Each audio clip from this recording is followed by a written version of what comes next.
Hello, my nasties. We are going to have double the intros in this video because your girl here committed a major boo-boo.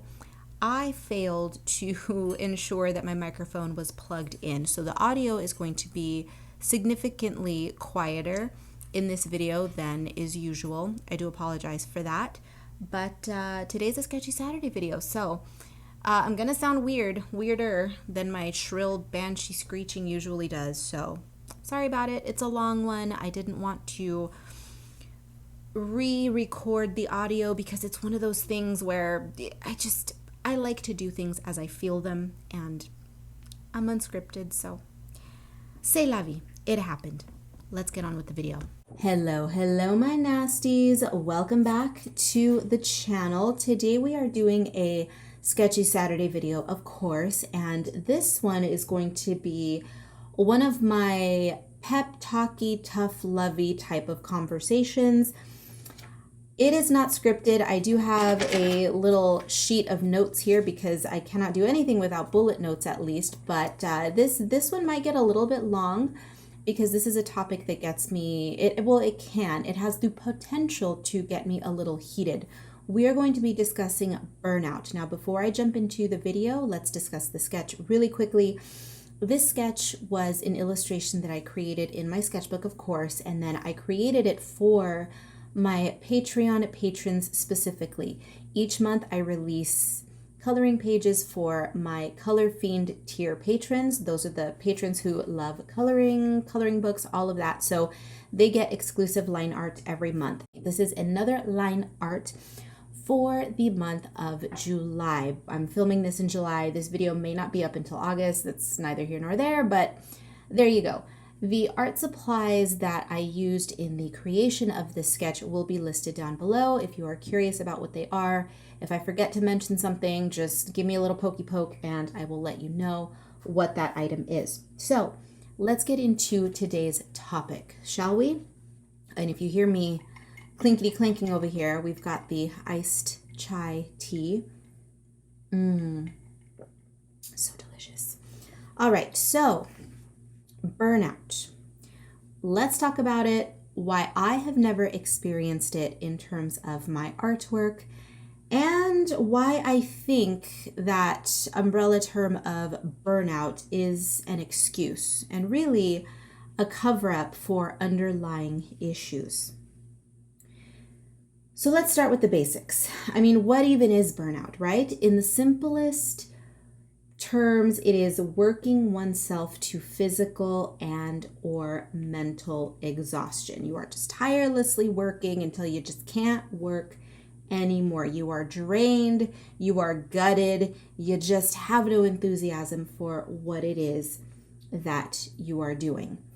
We have all heard, or at least the vast majority of us have heard the phrase, the quote, "If you love what you do, you will never work a day in your life," right? We've all heard that one, and if you haven't, it's a good one, right? It's a good one. Now, I absolutely believe this. To be clear, I am not making this video to give advice or to encourage anyone out there to live the way that I do.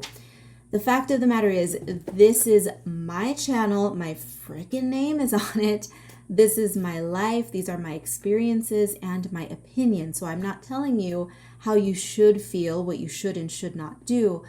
But I'm hoping that for some of you out there who are on my wavelength or somewhere adjacent to it, you can glean something of value from my messaging and from my experiences. Now, everything that I say doesn't always rub everyone the right way, and I get it, but if you don't like something that I have to say, I mean, if you're offended by what I have to say, I would advise that you take a look inward and just get out of my channel. It is not for you because I am going to speak freely, and this topic does tend to be a little bit touchy to some people. So let's get into it. Every artist out there, to some degree, whether it be very minute or quite major, dreads burnout to some degree. We all dread, and I'm using my experience as an example. So I'm primarily an illustrator, yes? So we dread drawing so much and so frequently that we inevitably temporarily experience a period of lacking motivation and feeling dispassionate and uninspired, right? Well, I am here to tell you that burnout is bullshit, and that's actually not the case for everyone, at least not for me. And if burnout does occur, which some people will tell you is inevitable, but I don't think it's true, if it does happen to you, you are not a victim of circumstance. You did it to yourself. Burnout happened because you allowed it to happen, and the signs were there from the start. But you fought it until it crushed you. It was your own fault and no one else's.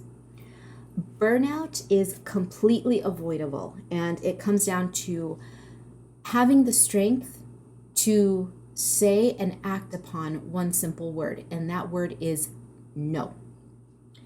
Let me explain. Given that this is, again, I must reiterate once again that this is my life experience. I have to keep hammering that in for the smooth-brained denizens of the internet out there. But I will be using examples from my own life to illustrate my points. Have I personally experienced burnout? As I mentioned, yes and no. I have, however, this is a huge however, I have experienced burnout during the period of time in which I was a creative employee and or artist for hire. But I have never, ever, ever, ever in my career as a self-employed creative individual experienced burnout. And therein lies the magic key. For context, I spent years as a graphic designer. I was bouncing from office to office, cubicle to cubicle, using my skills as an illustrator and graphic artist for other people. I love design, graphics, illustration, branding, swatches, brand development is so great. I love it. Baby, I love it all. I love it all. The problem is that as a designer, one is never fully independent. You can come up with all the ideas that you want, but those ideas technically do not belong to you. And I mean that in more ways than one. If you are hired by someone to work on a project, you are putting your spin on their project, on their vision, on their dream. And if you are working for a company, your ideas, doesn't matter how brilliant they are, when you get hired as a creative, you have to sign lots of contracts, and one of them being it's kind of like an NDA. It's a non-compete clause, which basically says, hey, everything you create while we're handing you a paycheck, it's not yours, it's ours. You can't use it anymore. We own you, essentially, is what that means. So there's no such thing as the word no. For you anyway. A client can tell you up, down, all around, no, I don't like this, change that. You don't have the power to do that. Now, as a designer, you do have the opportunity to use your powers of persuasion to try to sway people into your vision, but at the end of the day, it's not yours. It is not yours. You are creating for someone else. You do what you are paid to do, like it or not. If you walk into a client meeting and say, nope, I'm not doing this, well, you're not going to have a job anymore. And that's just how it is. So that was my life for several years. Fast forward into my overworked and underpaid, super unglamorous job as a designer. I found myself beginning to dread all of the bullshit that came with office life and being a creative for hire. Listen, I am the first to tell you that I am not always the most pleasant person in the office. Now, I can get along with everyone just fine. That's not the problem. However, I am not pretending, and I will never pretend, to give one iota of a damn about Becky breaking up with her fiance of 37 years or Chad's 65th conquest of the week on Grindr, or Mary's kids' dance recital photos. Like, I don't care. When I am at work, I am all about work, and I'm okay with pleasant chit chat about things that are not a waste of time. If I have a creative job, that's what I want to do when I am in the zone. I want to talk work, I want to talk creativity, I want to talk this and that, and da, da, da, da, da. I don't want to hear about anything else. It's a waste of time. I hate useless meetings. I hate HR departments, surprise, surprise. I hate team building activities. I hate tiptoeing around other people. It's just not my jam. I don't expect others to tiptoe around me, and I surely don't like to go out of my way and tiptoe around other people. We're here to work and get things done. Now, I'm not a heartless bitch. You know, if you were on your way to work and you saw a deer get hit by a car and you walk into the office bawling your eyes out, oh my God, if you tell me about it, I'm going to start bawling right there with you. But other than that, I don't care about the nonsense that goes on in your life. I sure as hell, having said all of that, do not want to hang out after work with the work crew getting drinks and talking about work and nonsense. No, ma'am. So yeah, as a creative, I just want to create and not be bothered. So I tend to be the little black cloud in the office, generally speaking, at most places that I work. I found myself dreading going to work every day. While at work in the middle of a design project, I would find myself frustrated, bored, and getting into my car at the end of the day exhausted. I was a 9-to-5 slave. I couldn't wait until 5 o'clock. And exhausted, just think about this for a moment. I was exhausted from sitting in a cushy building with free coffee on my butt, playing with a computer all day. Do you see how ridiculous that sounds? I should have been kissing the ground, right? Absolutely ridiculous. How dare I be exhausted after having a cushy job, designing graphics all day, right? Something just wasn't adding up. If I was going to suffer for a paycheck, I wanted to suffer, at the very least, in my own home. So I said, no. I took a leap and I left. I became a freelance designer. Now, of course, this meant doing double the work for the same amount, if not in some cases, slightly less pay. It was a sacrifice I was willing to make because the freedom and the peace of mind was worth the extra effort.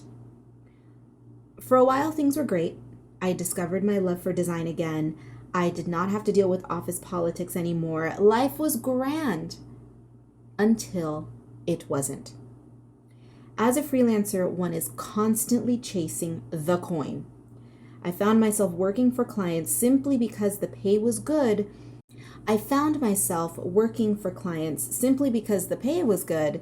Even though the projects were stodgy, dull, uninspiring, gray, and all shade of beige. Every shade of beige, I should say. At the end of the day, I figured, you know what? I'm home. I can draw on my breaks. I can hang out with my dog, and I can listen to my music as loud as I damn well please all day. It's worth it. It's worth staring at these projects. It's worth working with these clients. It is. It is. It is. And I would tell myself that every single day. And it was fine. Until it wasn't. I craved more from my work. I wanted to work on projects that were big, bold, wonderful, creative. Well, those projects just were not coming in. I was consistently casting aside my own personal projects to work on client projects and deadlines far into the night. And for what? I was doing good work. My work was clean, professional. It was fine, but it was soulless. I called myself a graphic designer / creative director, and that wasn't a vanity title because technically on paper, that is in fact what I was and what I was doing, but the work was unfulfilling, and my passion for design once again was dwindling. I was feeling burnt out, not because I didn't have a love for design, but because I was working for other people. I was creating catalogs, product packaging, social media campaigns, trade show booths, etc., and yet none of it was giving me the warm and fuzzies. Now, money is great. Money is fabulous. Money is wonderful. I would never eschew money as it is a necessary evil. I am not doubting that. I have no desire to be a starving artist, okay? I just don't. These bobbed haircuts and black eyeliner certainly do not pay for themselves, let me tell you. But there comes a point as a creative when one must balance how firm of a grip earning a paycheck has on our lives and on our souls. The common denominator in all of this is that working for other people was in fact causing my burnout. So I took another leap. I decided to go full rogue. Life is too damn short not to take huge risks. So I took one. In fact, I am in the middle, well, not even in the middle of it. I'm sort of still at the beginning of it now. I decided to become, last year in 2022, I decided to become a full-time creative by myself for myself.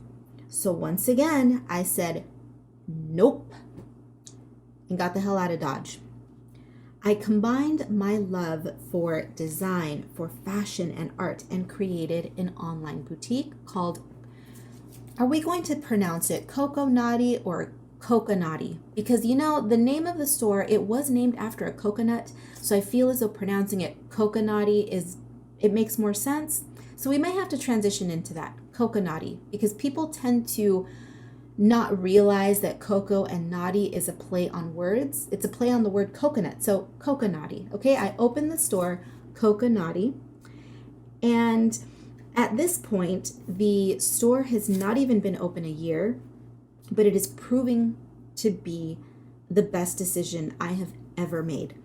I am now working, and this is no exaggeration, I am now working triple the amount I was, and I have yet to turn a tangible profit.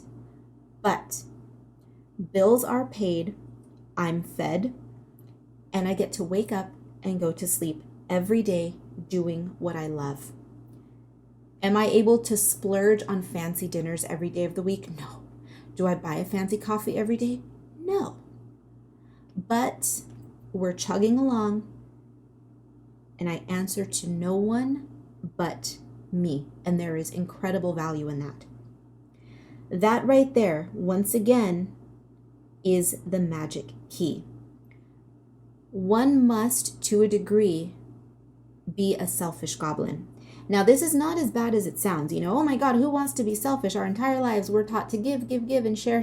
Well, I don't believe that. I think that is one of the fundamental flaws of society, particularly Western society, in that we are trained to constantly give when the reality is you cannot help anyone else if you do not help yourself first. It's that classic example of the airplane. If this airplane is going down, you put your oxygen mask on first before you help other people.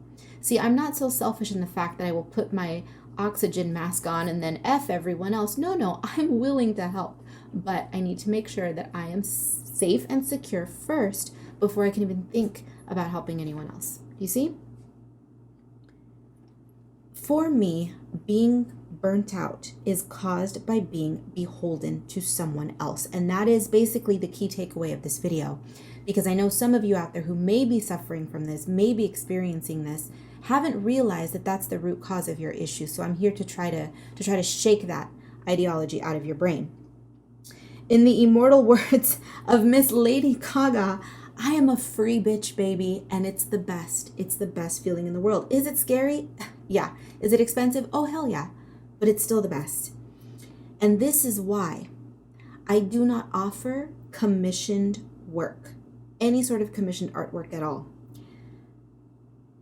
The second my creative decisions are completely dictated by someone else, all of the magic is lost. This is not to say that I don't enjoy creative collaborations. That's different. I enjoy collaborating with other people who may have good ideas, or sometimes I will ask my audience, whether on YouTube or Instagram or my delicious, lovely, yummy Patreon patrons, for their thoughts. That's different. I consider that creative collaboration. But straight up working for someone else, taking their thoughts and making their vision a reality and collecting a couple of pennies from it. Nope. The tendrils of burnout. That is the time those tendrils start to creep in over the horizon and they come creeping towards my door. So I don't do it. And the reality is, many artists and other creatives complain about being overworked and uninspired. Being overworked, though, in itself is not the real issue, is it? Because I work tirelessly all day long. If you have been on my channel for any stretch, you know that's true. I don't stop. And I've never once said, oh, I'm taking a break because I'm tired, because I'm burnt out. I have never, ever in the history of my existing on this planet have said that. When I feel the burnout happening, that's when I make a life change. Case in point, the examples of my previous work life, right? An artist who chooses being an artist who chooses an artist's life, if they choose it for the right reasons, will never be overwhelmed and burnt out. We'll take it back to that quote at the beginning of this video. If you love what you do, you will never work a day in your life. Now, I'm not trying to pretend that everything is going to be, glitter and fancy, sparkly gremlin butts all day long. That's not what I'm saying. We have to be realistic here. There will be ups and downs in this journey, as in any other journey. But if you are a creative and you find yourself uninspired, you have to ask yourself the question, why? Is it because you are creating artwork, or is it the reason why you are creating that artwork? If you are taking on a mountain of commissions, for example, and you are feeling cranky about it, you have a stack of work, that's all you've ever wanted, is to be an artist with a steady queue of commissions, and yet you're cranky about it. Why are you feeling cranky about it? Stop being seduced by the stack of cash, because that is the root of the problem. Now you may be saying, but Karla, I need to pay my bills. Listen, bitch, the solution is easy. Get a job. I'm not talking a big fancy job here. I mean, go pick up a part-time job that will force you out of the house, that will pay enough of your bills so that you can stop taking on commissions and instead focus on the projects that speak to you. At the end of the day, your little part-time job is disposable. It means absolutely nothing. It's just the prop that you need to prop you up with while you pursue something different and better and more fulfilling. It truly is that simple, folks. A part-time job is not going to take up all day, every day. It depends on what you do, of course, but just choose wisely. Does it not make more sense to be annoyed with the customers that come into the cafe that you picked up a part-time gig at, and then forget about that obnoxious customer as soon as you walk out the door, and then return home to your lovely, wonderful sanctuary of art and creativity? Leave all the bullshit from work at work. See, and that's another thing where people, they fall off the boat a little, is that they allow issues that happen at work to carry into their personal life. Don't do that. You have to learn to shut that shit off. I am an expert at compartmentalizing, for better or worse, but I leave that crap where it needs to be, and I don't let anything come into my artwork that doesn't need to be there. My home is my sanctuary. My art is my happy place. It is my therapy. It is my best friend. And that's how I intend to keep it. I have a little bit of a secret to tell you all. So come closer. Just gather around. Oh, first let me have a sip. Let me take a little sippy sip here. You ready for the secret? It's a big, huge, earth-shattering secret. Barring, of course, any unfortunate life events, passion and love never, ever dissipate. Whether it's passion and love for people, for places, for creative pursuits, our love for our favorite songs, for our favorite meals, our favorite pets, children, if you have them, God forbid, I'm sorry. I'm just kidding. But Our love and appreciation, affection and passion for all of those things. Did I mention partners? For those of you who have partners, for those of us who have them, want them, whatever it is. Anyway, those feelings never, ever fade. And if they do, it's because it was not intended to be a lasting love in the first place. And maybe it wasn't even true to begin with. Perhaps you were fighting it from the start, right? Some things are meant to last forever, others are not. But how many of you out there can honestly say that you have just randomly fallen out of love with a pet, or randomly fallen out of love with your favorite food or song? It just doesn't happen, right? And it's because when something is so deeply ingrained into your being, you don't fall out of love with it. You just don't. And that is how you avoid the burnout.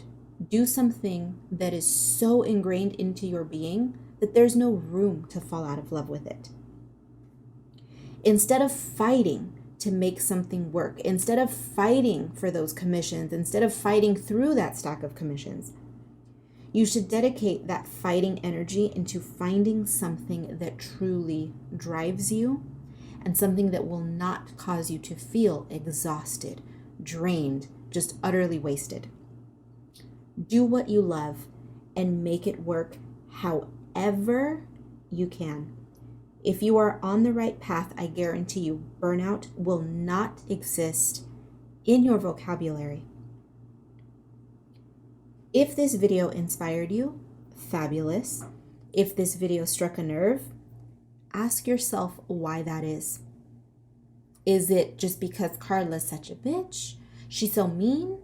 Or is it because something I said actually just kind of stung a little bit? Because it's true.